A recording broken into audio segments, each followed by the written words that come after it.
Hello everyone, I am Priyanka Gaur. Welcome back to my channel learning with pace. आज हम लोग poets and pancakes का last video complete कर लेंगे और ये हमारा चैप्टर भी आज फिनिश हो जाएगा। तो हम लोग अब बिना किसी देरी के शुरू करते हैं अपना चैप्टर। तो यहाँ पर हम बात करेंगे स्टीफन स्पेंडर के बारे में। हमने लास्ट वीडियो में एमआरए के बारे में बात की थी, फ्रैंक बकमैन की जो आर्मी है, मोरल रीआर्मामेंट आर्मी, और थोड़ा सा हिस्सा हमने स्टीफन स्पेंडर का भी किया था। तो लगभग 4 बजे की बात है, आफ्टरनून का टाइम है। या तो कोई पोएट था या कोई एडिटर था। अभी तक ये चीज एक्चुअली नहीं पता चली थी कि वो पोएट है या एडिटर है। ये बात अभी तक किसी को पता नहीं लगी थी, ठीक है। तो इसीलिए यहां पर लिखा हुआ है कि या तो वो पोएट था कोई या वो कोई एडिटर था जो अभी आने वाला था, और 4 बजे वो आया, आफ्टरनून का टाइम था। तो ये या तो पोएट या एडिटर 4 बजे जेमिनी स्टूडियो में पहुंच गया। एकदम हट्टा कट्टा लंबा आदमी था, इंग्लिश मैन था, वेरी सीरियस, मतलब उसकी पर्सनालिटी थोड़ी सीरियस थी, and as well as very unknown, क्योंकि कोई नहीं जानता था ये स्टीफन स्पेंडर है कौन, ये पोएट है या एडिटर है, ये जेमिनी स्टूडियोज क्यों आया है, ये नहीं पता था किसी को भी। फिर वो जब स्पीच देने के लिए आया तो वहां पर एक चीज थी कि उसके वेलकम के लिए स्टेज पर बहुत सारे डजन्स की संख्या में पेडिस्टल फैंस लगाए हुए थे। अब पेडिस्टल फैंस क्या होते हैं? एक्चुअली क्या होता है कि जब शादी वगैरह गर्मियों में होती है, आपने देखा है बहुत सारे कूलर्स वगैरह लगे हुए होते हैं या फराटे जो होते हैं वो लगे हुए होते हैं, फिर उनकी जो हवा का झोंका आपके मुंह पे आता है। वही चीज यहां बताई गई है कि जब वो स्टेज पर था तो बहुत सारे पेडिस्टल फैंस थे और उनसे वो बैटल कर रहा था, क्योंकि वो प्रॉपर हवा का झोंका उसके मुंह पे आ रहा था, ठीक है। मतलब जैसे कूलर या कोई फराटा वगैरह चला दिया होगा तो वो हवा उसके मुंह पे आ रही थी। अब जो एसएस वासन है उसने एक वेलकम स्पीच दिया होगा, एक बहुत बड़ा स्पीच दिया, और ये स्पीच से पता चल रहा था कि हमारे जो बॉस है एसएस वासन, उनको भी नहीं पता था कि ये पोएट है या एडिटर है या ये कौन है, उसके बारे में उनको बहुत ही कम पता था। लेकिन हमारे बॉस ने जो स्पीच दिया उसमें कुछ ऐसे वर्ड्स पेपर्ड हो रखे थे। पेपर्ड का मतलब कुछ शब्दों का छिड़काव, ठीक है, कि कुछ ऐसे शब्द बार बार आ रहे थे जैसे फ्रीडम, डेमोक्रेसी, मतलब एसएस वासन अपनी स्पीच में फ्रीडम, डेमोक्रेसी, इनके बारे में बात कर रहे थे। फिर उनके बाद एसएस वासन ने जब अपना स्पीच कंप्लीट कर लिया तो उनके बाद जो पोएट थे उन्होंने बोलना शुरू किया। अब ये पोएट कौन है? Stephen Spender. He could not have addressed a more dazed and silent audience. Dazed का मतलब क्या होता है? एकदम ऐसे confused, baffled. No one can knew what he was talking about. मतलब यहां क्या बोला गया है? जब स्टीफन स्पेंडर अपना स्पीच दे रहे थे, शायद उन्होंने अपनी एंटायर जिंदगी में ना ऐसा स्पीच किसी ऑडियंस को नहीं दिया होगा जहां पर ऑडियंस उनको उनके मुंह की तरफ ऐसे ताके जा रही है, एकदम बैफल्ड है, कंफ्यूज्ड है सारी ऑडियंस।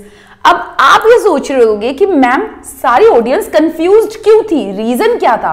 बिकॉज बेटा किसी को समझ नहीं आया वो बोल क्या रहा था। His accent defeated any attempt to understand what he was saying. Moreover, वो जो उसकी एक्सेंट थी, देखो ब्रिटेन के लोगों की एक्सेंट कैसी होती है पता है ना, उनकी एक्सेंट कैच करनी बड़ी मुश्किल हो जाती है। तो यहां पर बताया जा रहा है अगर हम कुछ समझ भी पाते ना तो भी हम समझ नहीं पा रहे थे, रीजन बीइंग उसका एक्सेंट। मतलब ये जो पोएट आया था ये एक इंग्लिश मैन था, इसका एक्सेंट अपना, मतलब इंग्लैंड वाला इसका अपना एक्सेंट था, और हमें इसके एक्सेंट की वजह से जो भी इसने हमें भाषण में बोला हमें कुछ समझ नहीं आया। The whole thing lasted about an hour. कम से कम 1 घंटे ये सारी चीजें चली।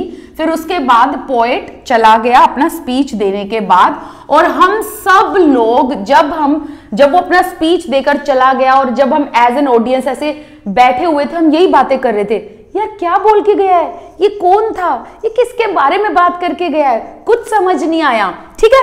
तो सभी लोग डिस्पर्स हो गए इन अटर बैफलमेंट। अटर का मतलब क्या होता है? कंप्लीट। बैफलमेंट का मतलब क्या होता है? कंफ्यूजन, ठीक है, अभी तक यहां से यहां हमने क्या पढ़ा, हमने ये पढ़ा कि अभी तक किसी को नहीं पता था स्टीफन स्पेंडर जो है वो पोएट है या एडिटर है या क्या है।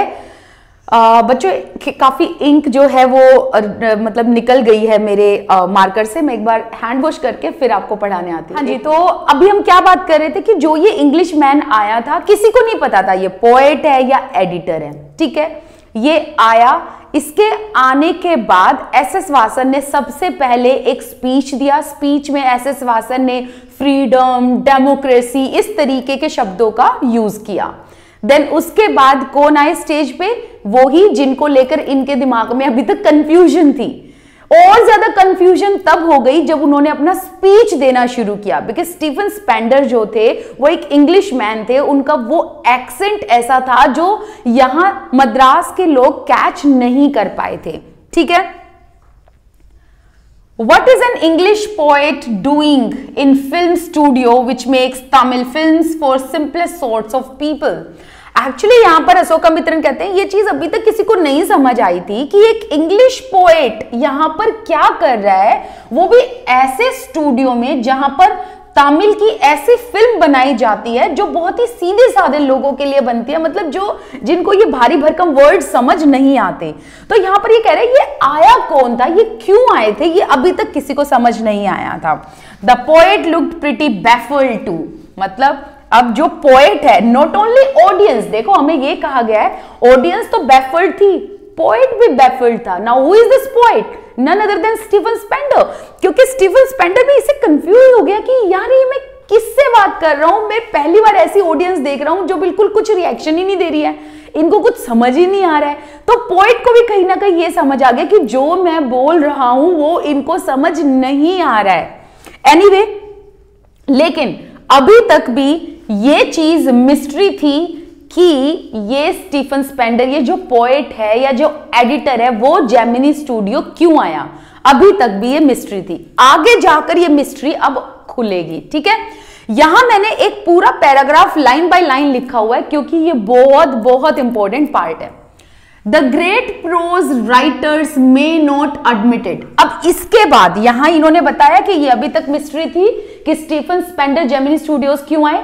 अब इसके बाद वो मूव करते हैं किस बात पर, अब यहां पर अशोकामित्रन बताते हैं कि एक प्रोज राइटर कैसा होता है। ठीक है, तो यहां पर वो कहते हैं कि जो बहुत बड़े बड़े ग्रेट, मतलब जो महान एकदम ग्रेट प्रोज राइटर्स रहे हैं, वो भी शायद मेरी इस बात से अग्री ना करें, माई कन्विक्शन मतलब मेरे बिलीफ या मेरी सोच से अग्री ना करें, that is growing stronger day by day, that prose writing is not and cannot be true pursuit of genius।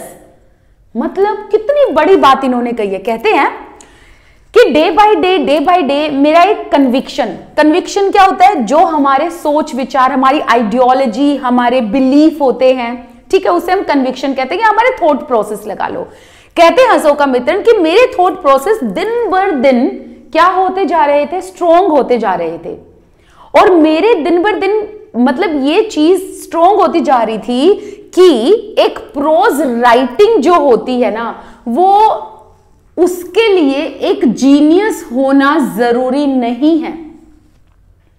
मतलब जरूरी नहीं है कि बंदा एकदम ये जीनियस है और इसके बस की है प्रोज राइटिंग करना। नो, प्रोज राइटिंग के लिए बहुत सारी चीजें चाहिए होती हैं। एक सिर्फ इंसान का जीनियस होना ही प्रोज राइटर, मतलब एक इंसान का जीनियस होना ही ये नहीं कहलाता है कि वो अच्छा प्रोज राइटर बनेगा।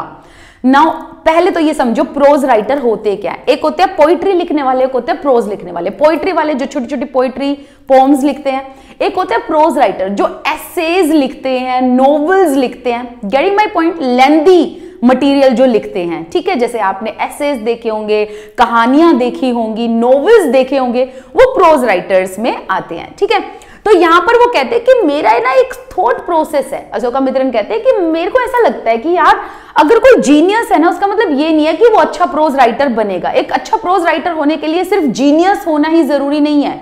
हाँ, ये भी है कि जो मैं सोचता हूं शायद मेरी उस बात से बड़े बड़े महान प्रोज राइटर अग्री ना करें, शायद उनको लगे कि नहीं भाई जीनियस होना ही सब कुछ है, बट मैं ऐसा मानता हूं कि जीनियस होना ही प्रोज राइटर की निशानी नहीं है, बल्कि इट इज फॉर पेशेंट। मतलब प्रोज राइटिंग उन लोगों के लिए जिनमें पेशेंस है, थोड़ा सा पेशेंस जिनके अंदर है, जो परसिस्टेंट हैं, जो परसिवियरेंस के साथ काम करते हैं, मतलब जो दिन रात लगे रहते हैं। ठीक है, फिर कहते हैं with a heart so shrunken that nothing can break it. फिर वो कहते हैं कि देखो मेरी नजर में सिर्फ जीनियस ही नहीं, बल्कि मेरी नजर में एक प्रोज राइटिंग वो इंसान कर सकता है जिसके अंदर पेशेंस है, जो अपने काम के लिए परसिस्टेंट है, मतलब जो हार नहीं मानता, परसिवियरेंस है उसके अंदर, ड्रज मतलब दिन रात काम करता है, और जिसका दिल, जिसका हार्ट बहुत ही श्रंकन हो, मतलब एकदम छोटा सा दिल हो। अब छोटा दिल मतलब यहां क्या है? छोटा दिल का मतलब यहां है कि उसको किसी बात का बुरा ना लगे, उसको कोई रिजेक्शन से फर्क ना पड़े। तो यहां पर श्रंकन हार्ट या छोटे दिल का मतलब है कि आपको रिजेक्शन से कोई फर्क नहीं पड़ता कि आपके काम को कोई रिजेक्ट कर रहा है या एक्सेप्ट कर रहा है, मतलब ऐसा छोटा दिल जिसमें दर्द ना हो। ठीक है, तो वो कह रहे हैं कि एक ऐसा हार्ट जो श्रंकन हो और उस हार्ट को कोई तोड़ ना पाए, मतलब एक इतना छोटा दिल कि उसको कोई तोड़ ना पाए। ये क्या मतलब है? एक्चुअली क्या होता है ना कि जो प्रोज राइटर्स होते हैं उन्होंने जैसे कि एक कहानी लिख दी, एग्जाम्पल दे रही हूं मैं आपको, एक कहानी लिख दी, अब उन्होंने एक पब्लिकेशन हाउस में भेज दिया कि भाई ये मेरी कहानी छाप दो। क्या वो ऐसे ही छाप देंगे? नहीं, पहले वो कहानी पढ़ेंगे, वो देखेंगे कि लोग इससे रिलेट कर पाएंगे कि नहीं कर पाएंगे, वो ये देखेंगे कि प्रॉपर रेलेवेंट टॉपिक है कि नहीं है, तब जाकर आगे काफी सारे रिव्यू होने के बाद हमारी बुक्स छपती हैं। ठीक है, प्रिंट होकर आती हैं। तो यहां पर यह बताया गया है कि प्रोज राइटर्स को ना बहुत बार रिजेक्शंस भी झेलने पड़ते हैं। कई पब्लिकेशन हाउस हैं जो कह देते हैं हम नहीं छापेंगे आपकी बुक, राइट। तो वो कह रहे हैं कि एक प्रोज राइटर होने की निशानी ये नहीं है कि बस आप जीनियस हो, नहीं, उसके अंदर क्या क्या चीजें होनी चाहिए, उसको परसिस्टेंट होना चाहिए, उसको उसके अंदर परसिवियरेंस होनी चाहिए, लगन होनी चाहिए काम के लिए, और उसके अंदर पेशेंस भी होना चाहिए कि आज नहीं तो कल मैं सफल हो जाऊंगा, आज नहीं तो कल मेरा काम पब्लिश हो जाएगा। और साथ ही साथ उसका दिल इतना छोटा होना चाहिए कि उसको फर्क नहीं पड़े, अगर रिजेक्शन भी मिल रही है ना पब्लिकेशन हाउस से, उसको फर्क ना पड़े। ठीक है, इतना समझ आ गया। Rejection slips do not mean a thing to him, मतलब अगर रिजेक्ट हो रहा है तो फर्क ना पड़े। अब यहां पर आप समझो स्लिप क्यों लिखा हुआ है, एक एक वर्ड का मतलब समझते जाना बेटे। देखो बात क्या है कि जैसे अगर आपने किसी को ईमेल भेजी, उसने आपको रिजेक्ट करके भेज दिया तो वो एक रिजेक्टेड ईमेल भेजेगा। ऐसे ही पब्लिकेशन हाउसेस में अब तो ईमेल में काम चल जाता है, पहले स्लिप्स का यूज किया जाता था। तो जैसे कि सपोज करो मैं एक राइटर हूं, मैंने एक पब्लिकेशन हाउस है ABCD और उस हाउस में मैंने अपना काम भेजा, ठीक है, उन्होंने मेरा काम रिजेक्ट कर दिया, तो वो मेरे को एक रिजेक्शन स्लिप भेजेंगे कि देखो भाई स्टैंप लगा लगू के कि हमने आपका जो है काम अभी हम पब्लिश नहीं करेंगे, आपका नोवेल या आपका जो भी आपने लिखा वो हम पब्लिश नहीं करेंगे, उसके साथ वो एक स्लिप भेज देंगे रिजेक्शन की। तो वो कह रहे हैं कि रिजेक्शन स्लिप जब भी उनके पास आती है उससे उनको फर्क नहीं पड़ना चाहिए, एक अच्छा प्रोज राइटर वही होता है। ही एट वंस, अब यहां पर ही किसके लिए यूज हुआ है? यहां पर ही यूज हुआ है प्रोज राइटर्स के लिए, याद रखना।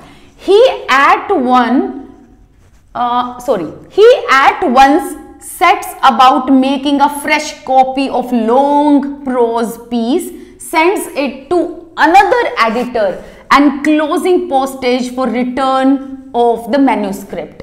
पहले तो मैन्यूस्क्रिप्ट का मतलब समझो, मैन्यूस्क्रिप्ट मतलब हाथ से लिखी हुई कहानी, ठीक है। पोस्टेज का मतलब क्या होता है? पोस्टेज का मतलब होता है जब आप किसी को कोई काम भेजते हो उसके साथ थोड़ा सा अमाउंट पैसे का भी भेजते हो, उसे पोस्टेज कहते हैं, ठीक है। अब मैं आपको और डिटेल में समझाऊंगी, डोंट वरी, अभी हम यहां पढ़ते हैं पहले। फिर वो कहते हैं कि एक चीज और, जो प्रोज राइटर होता है ना, अगर उसको रिजेक्शन स्लिप मिल जाती है तो उसका दिल टूटता नहीं है, बल्कि वो दोबारा अपने काम पर लग जाता है, बड़े बड़े नए प्रोज पीसेस लिखता है, फिर किसी और अनदर एडिटर को भेजता है, और उसके साथ साथ वो हार नहीं मानता। जब वो अपने मतलब जो भी उसने लिखा है प्रोज पीसेस जब वो भेजता है तो उसके साथ वो कुछ पोस्टेज भी भेजता है, ताकि उसने जो भी मैन्युस्क्रिप्ट लिखी है वो उसके पास रिटर्न आ जाए। अब मतलब समझो, देखो मतलब क्या है, जैसे सपोज करो यहां पर मैंने लिखी ये कहानी, ये एक प्रोज पीस लिखा, यहां पर है पब्लिकेशन हाउस, मैंने पब्लिकेशन हाउस में भेजा कि भाई मेरी ये जो है ना, मतलब ये जो मैंने अपनी प्रोज पीस लिखी है इसको पब्लिश कर दो, लेकिन इसके साथ साथ मैंने पोस्टेज भेज दिया, मतलब कुछ पैसा भेज दिया मैंने। जैसे सपोज करो एग्जाम्पल के तौर पर 100 रुपीज ले लेते हैं, ठीक है। ये मैंने क्यों भेजा कि अगर इनको पसंद आई तो ये पब्लिश कर देंगे, नहीं पसंद आई तो जो मैंने इनको ये रुपए भेजे हैं ये मुझे वापस उन्हीं रुपयों से मेरी जो मैन्युस्क्रिप्ट है वो रिटर्न कर दे। क्योंकि जब हम कोई चीज भेजते हैं ऐसे पोस्ट कार्ड के थ्रू पैसा लगता है, तो ये कर्टसी होती है, मतलब जो ये राइटर्स होते हैं ना ये कर्टसी दिखाते हैं, ये पहले ही पोस्टेज पे थोड़ा सा अमाउंट ऐसे भेज देते हैं कि अगर नहीं पसंद आई तो मेरी मैन्युस्क्रिप्ट मुझे वापस कर देना, ठीक है। तो इसीलिए ये कह रहे हैं कि एक अच्छा प्रोज राइटर वही होता है जिसका दिल छोटा नहीं होता, और अगर वो उसे रिजेक्शन मिल भी जाता है तो प्रोज पीसेस लिख देता है, फिर दूसरे एडिटर को भेजता है, साथ ही साथ कुछ पोस्टेज अमाउंट भी भेज देता है ताकि उसकी मैन्युस्क्रिप्ट उसे वापस मिल जाए। अगर पब्लिश नहीं हुई तो पब्लिश होगी तो और भी अच्छा है, फिर भी उनको वापस चाहिए होती है अपनी मैन्युस्क्रिप्ट, ठीक है, क्योंकि ओरिजिनल पीस है। Now it was for such people that The Hindu had published a tiny announcement in an insignificant corner of an unimportant page. देखो छोटी सी बात को कितना घुमा फिरा कर कहा है। देखो it was for such people, such people का मतलब अभी जो मैंने इतना आप लोगों को पढ़ाया यहां से यहां, प्रोज राइटर की जो अशोकामित्र ने कहा प्रोज राइटर ऐसा होता है वैसा होता है, उनके लिए सच पीपल यूज हुआ है कि ऐसे प्रोज राइटर जिनका दिल छोटा है, जो परसिस्टेंट है, जिनमें पेशेंस है, जो परसिवियरेंस के साथ काम करते हैं, ऐसे लोगों के लिए एक न्यूज़पेपर ने, द हिंदू न्यूज़पेपर का नाम है, अनाउंसमेंट डाली छोटी सी एक ऐसे कॉर्नर पे जो इतना इंपॉर्टेंट कॉर्नर नहीं है, और एक ऐसे पेज पर जो इंपॉर्टेंट पेज नहीं है। अब इसका मतलब क्या, देखो आप देखोगे द हिंदू में एक एडिटोरियल पेज होता है जो बहुत ही इंपॉर्टेंट होता है, फिर आगे जाते जाओगे एक क्लासिफाइड पेज होता है जिसको बहुत ही कम लोग देखते हैं, ठीक है। उस अनइंपॉर्टेंट से पेज पे कहीं कोने पे द हिंदू ने एक अनाउंसमेंट कर रखी थी। अब अनाउंसमेंट क्या थी कि एक शॉर्ट स्टोरी कॉन्टेस्ट होने वाला था, छोटी सी कहानी का, छोटी स्टोरी कहानी कॉन्टेस्ट कंपटीशन, एक छोटी कहानी का कंपटीशन होने वाला था, जो कौन ऑर्गेनाइज कर रहा था, एक ब्रिटिश पीरियोडिकल, ब्रिटिश मतलब ब्रिटेन की, पीरियोडिकल मतलब एक मैगजीन। अब उसका नाम क्या है, नाम था द एनकाउंटर। अब समझ गए, जैसे कि ये द हिंदू है, इसके एक पेज पर जो इतना इंपॉर्टेंट नहीं है, यहां पर अनाउंसमेंट हो रखी थी, लिखा हुआ था कि एक शॉर्ट स्टोरी कॉन्टेस्ट है organised by British periodical, the name is the Encounter, ठीक है। अब द एनकाउंटर एक ऐसा पीरियोडिकल है जिसको जेमिनी के लिटरेटाई का मतलब क्या होता है, वो जो पढ़े लिखे लोग हैं, बहुत ही कम लोग जानते होंगे, शायद बहुत ही कम, मतलब शायद ही कोई जानता हो इसके बारे में। I wanted to get an idea of the periodical। अब वो कह रहे हैं अशोकामित्रन, मैं हालांकि इस कॉन्टेस्ट में पार्टिसिपेट करना चाहता था, लेकिन उससे पहले मेरा मन हुआ कि मैं ये जो ब्रिटिश पीरियोडिकल है जिसका नाम है द एनकाउंटर, इसके बारे में थोड़ा सा जान लूं, इसके बारे में थोड़ा आइडिया ले लूं कि ये है क्या। तो मैंने क्या करा कि before I spent a considerable sum in postage, sending a manuscript to England, I decided to have an idea about this British periodical. Now, like you know, इस बात का मतलब हो गया क्या? यहां पर वो कह रहे हैं कि जब मैंने ये डिसाइड किया कि भाई मैं पार्टिसिपेट करूंगा, तो मैंने सोचा कि यार पार्टिसिपेट करने के लिए भी मैं जब अपनी मैन्यूस्क्रिप्ट या अपनी शॉर्ट स्टोरी भेजूंगा, मुझे उसके लिए पैसे लगाने पड़ेंगे। तो कंसीडरेबल सम का मतलब क्या है? थोड़ा सा अमाउंट जो लगता है कुछ चीज भेजने में। जैसे कि लगा लो मुझे आपके पास कोई बुक कुरियर करनी है, उसका 100 रुपया लगेगा, तो मुझे वो 100 रुपए चाहिए, पर मैं ये भी तो देखूंगी सबसे पहले मैं करेक्ट एड्रेस पे भी भेज रहा हूं कि नहीं, क्या पता इनकरेक्ट एड्रेस पे चला जाए और मेरे 100 रुपए भी खराब हो जाए। तो इसलिए वो कह रहे हैं कि मैं चाहता तो था इसमें पार्टिसिपेट करना, बट उससे पहले मुझे लगा यार पैसे ना बर्बाद करने से अच्छा पहले ना मैं मुझे जो पैसा लगाना था उससे पहले मैं ये तो देख लूं कि भाई ये पीरियोडिकल है कैसा। तो वो कह रहा है कि मुझे जो पैसा लगाना था उससे पहले मैंने सोचा कि पैसे बर्बाद ना हो जाए, पहले मैं इस पीरियोडिकल के बारे में जानता हूं।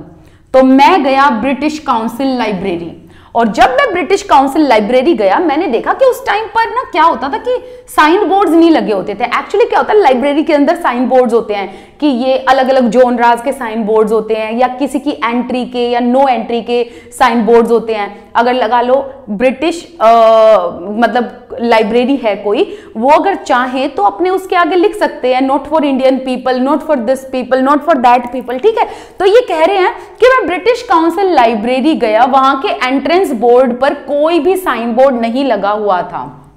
Notices to make you feel you were sneaking into a forbidden area, मतलब आपको वहां कोई ऐसा बोर्ड नहीं लगा हुआ था जो आपको ये महसूस कराए कि आप किसी फोरबिडन एरियाज में आए हो।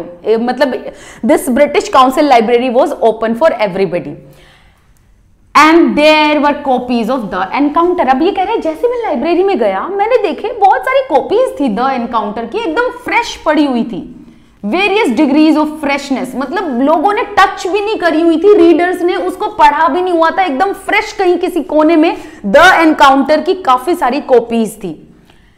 When I read the editor's name, I heard a bell ringing in my shrunken heart. अब देखो यहां पर वो क्या कहते हैं कि मैंने जब द एनकाउंटर इस ब्रिटिश पीरियोडिकल के एडिटर का नाम सुना, मेरे दिल में इस एक छोटे से दिल में, यहां पर कहा है ना कि एक अच्छे प्रोज राइटर की निशानी है कि उसका दिल छोटा होना चाहिए, तो उसका मित्र कहीं ना कहीं अपनी भी तारीफ कर रहे हैं, कह रहे हैं कि मेरे छोटे से दिल में एक घंटी बजी जैसे ही मैंने एडिटर का नाम देखा, क्योंकि मैगजीन्स हो या कोई पीरियोडिकल हो उसके नीचे नाम लिखा होता है एडिटर का। कहते मैंने जैसे ही नाम पढ़ा मेरे दिल में एक घंटी बजी। It was the poet who had visited the Gemini studio, और ये वो ही आदमी था जो जेमिनी स्टूडियो आया था आफ्टरनून के 4 बजे। I felt like I had found a long lost brother, और जैसे ही मुझे पता चला अरे ये तो वही है जो वहां आया था जेमिनी स्टूडियो में, और मुझे लगा मेरा कोई बिछड़ा हुआ मुझे भाई मिल गया हो।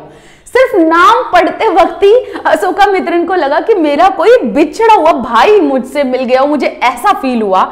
आई sang as I sealed the envelope and wrote out his address. I felt that he would be singing the same song at the same time.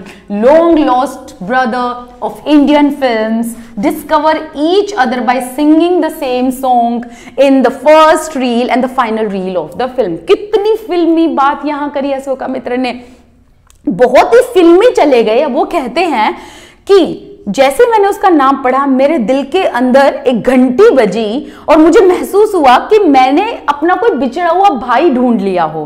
फिर वो कह रहे हैं कि जब जो मैंने कहानी लिखी, मतलब मैं जब उसको अपने एनवेलप में सील कर रहा था, और उस वक्त जब मैंने एड्रेस लिखा, किसका एड्रेस, ये द एनकाउंटर के ऊपर ही एड्रेस लिखा हुआ था, किसका, एडिटर का। Now who was the editor, Stephen Spender, ठीक है। तो स्टीफन स्पेंडर का एड्रेस कह रहा है कि मैंने एनवेलप के ऊपर लिखा, और उस टाइम पर मैं गाना गा रहा था, और गाना गाते गाते मैंने सोचा कि यार वो भी क्या पता यही गाना गा रहा हो, ठीक है। मतलब वो देखा ना करण अर्जुन में कि करण और अर्जुन के टाइम पर एक उनका सिग्नेचर सॉन्ग है, बार बार वो बजता रहता है, ये बंधन तो प्यार का बंधन है। एक तरफ शाहरुख खान गाता है तो दूसरी तरफ सलमान खान के वहां से वो ट्यून बजती रहती है। तो वो कह रहे हैं कि मुझे ऐसा फील हुआ कि वो भी यही सेम गाना गा रहा होगा सेम टाइम पर, जैसे कि एक इंडियन फिल्म में होता है कि स्टार्टिंग में जब मूवी शुरू होती है तो एक गाना बजता है और वही सेम गाना तब बजता है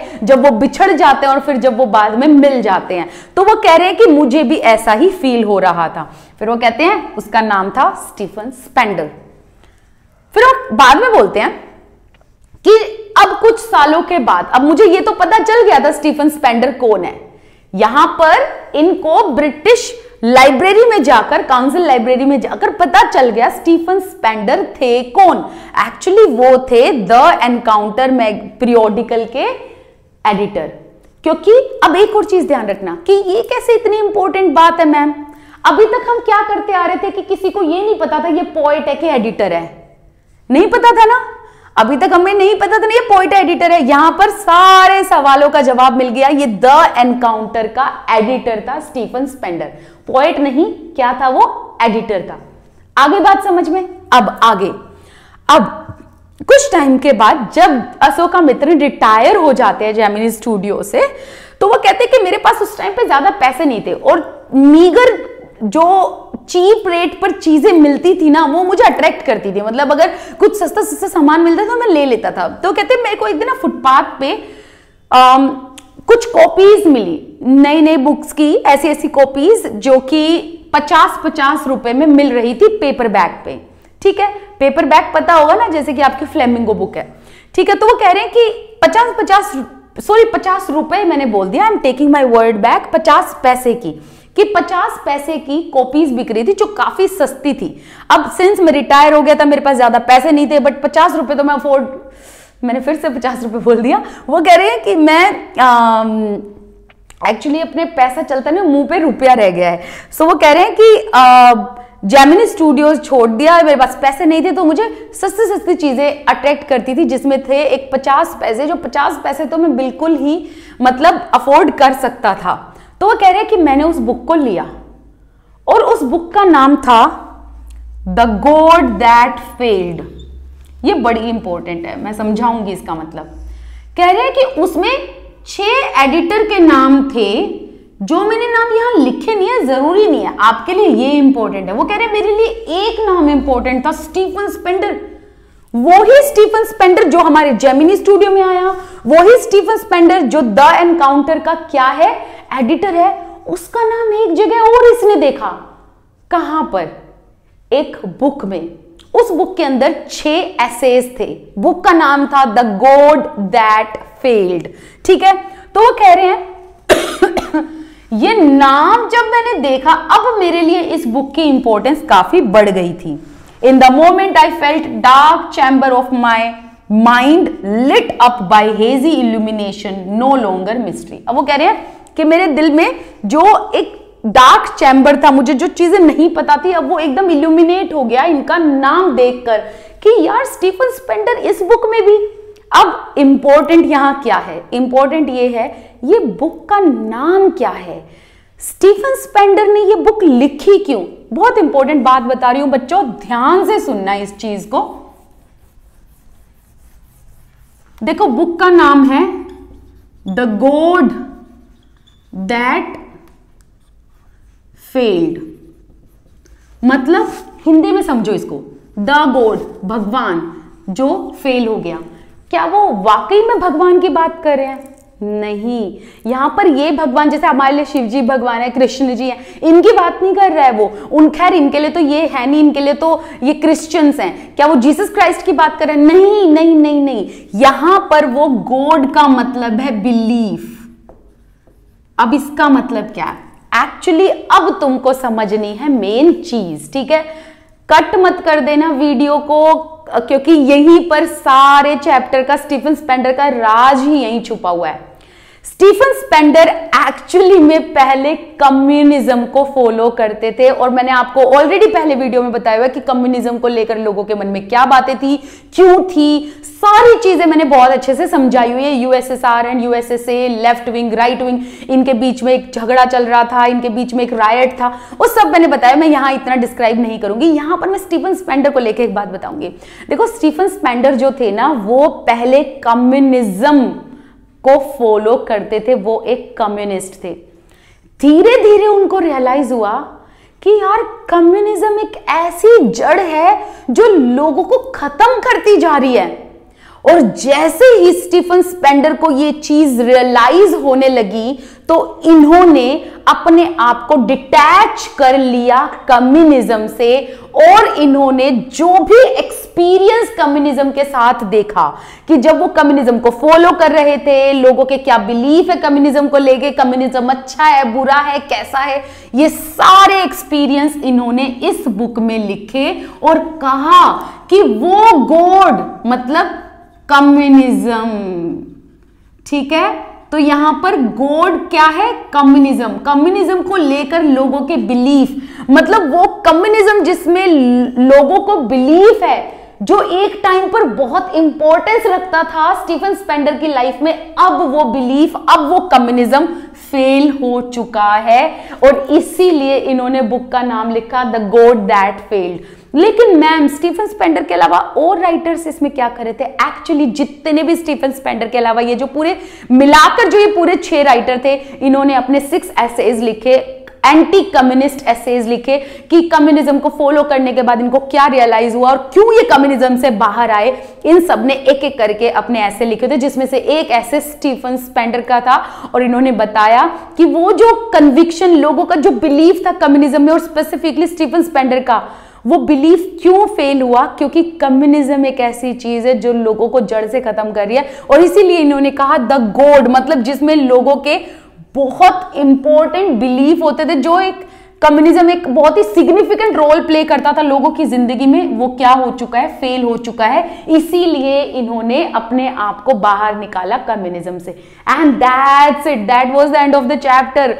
अब इसका पॉइंट्स एंड पैनकेक से क्या लेना देना है? भाई देखो, बात ऐसी है, मैंने आपको बताया था ना कि फिल्म इंडस्ट्री एक ऐसा हिस्सा होता है जहां से आप लोगों तक बहुत बातें फैला सकते हो।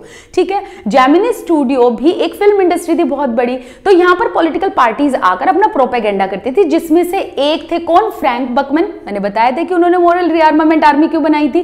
ठीक है, अब जो कि अमेरिका से थे, और ये स्टीफन स्पेंडर कहां से थे? इंग्लैंड से थे। ठीक है, ये भी कम्युनिज्म से बाहर निकल कर आए और एंटी कम्युनिस्ट प्रोपेगेंडा चला रहे थे कि communism is this, communism is that. तो इस तरीके के इन्होंने प्रोपेगेंडा चलाई। तो इनके लिए बेस्ट प्लेस क्या हो सकता था इंडिया में? एक प्रेसिडेंसी, और मद्रास उस टाइम पर प्रेसिडेंसी था अंडर ब्रिटिश रूल। सबको पता है, इतना भी अगर हम डिटेल में चलेंगे तो फिर वीडियो बहुत लंबी हो जाएगी। बट यस, जेमिनी स्टूडियोज में बहुत सारे लोग थे, इतने सारे लोग, और इनके लिए ये था कि अगर इतने सारे लोगों के आगे अगर हम कुछ प्ले करते हैं तो शायद कोई ना कोई तो समझ जाएगा हमारी बात को कि कम्युनिज्म की तरफ नहीं जाना। And one more thing, communism के जितने भी लोग थे, they were averse to, sorry, Gemini studio में जितने भी लोग थे, they were averse to communism. तो इसीलिए सारे के सारे जितने भी ये लोग थे ना, स्टीफन स्पेंडर या फ्रैंक बकमैन, ये जेमिनी स्टूडियोज इसलिए आए क्योंकि इनके लिए इससे अच्छी जगह कोई और हो नहीं सकती थी, जहां ऑलरेडी लोग कम्युनिस्ट नहीं थे, जहां ऑलरेडी लोग कम्युनिज्म से हेट करते थे। ठीक है, and that's the end of the chapter. Thank you so much for watching this video. अगर आपको ये वीडियो पसंद आई तो एक लाइक बनता है मेरे एफर्ट्स के लिए। Thank you so much.